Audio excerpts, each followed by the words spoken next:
Hello, this is Dr. Moses. I'm going to help you out with this question, and if you need more private help, just contact me directly and set an appointment.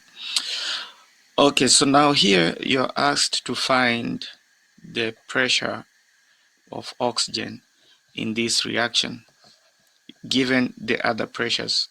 Okay, you're also given the Kp, okay, the pressure at equilibrium, or the constant pressure at equilibrium. So what we have here is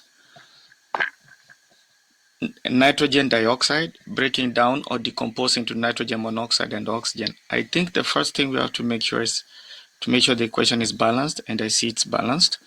And now I know that these are equilibrium signs. So Kp will be equal to, obviously, the product of the pressures of products divided by the product, which means the multiplication of the pressures of the reactants. Okay, so in this case, my products are NO and oxygen. You see we have a 2 here, so I'll put the 2 here. This will be the pressure of NO, but I'm gonna square it because there's a 2 in the balance equation. And then I have oxygen. We don't need to use this 2, that's just part of the formula of oxygen. Oxygen has a 1, so I'll just multiply by power 1. That is the partial pressure of oxygen. And then I'm dividing that by the product of the partial pressure of reactants. We only have NO2. So I'll use the pressure for the reactants, and then I will square it too. Why? Because we have the 2 there. Always you want to put those coefficients, leading coefficients, as a superscript of the values given in the problem. So this can be rewritten as, we know that Kp is 135, right? And we know that pressure of NO2 is 0.301, but I'm gonna square it. Let's see, no, that was the wrong one. I need the pressure of NO, the product. That's what I have here. So that pressure is 0.543 atmospheres. And again, I'm gonna square it, like I said, because we have a square right here. Multiply that by the partial pressure of oxygen, which we don't know. We have to look for the partial pressure of oxygen. That's unknown. That's to be looked for. And then I'm dividing that by the partial pressure of NO2, which I had mistakenly used before, which is 0.301. And I'm going to square it because in our equation, we have a square. Okay? We have a 2, sorry. So we square.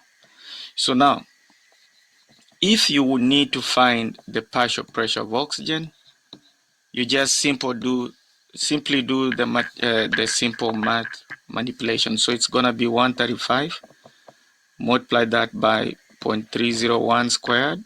You multiply the denominator both sides and divide both sides by the numerator that is known.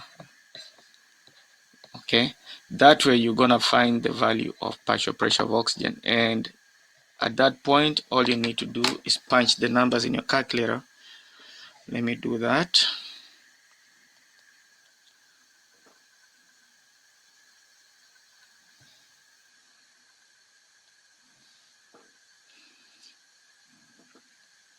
Okay, I'm dividing by 0.543 squared.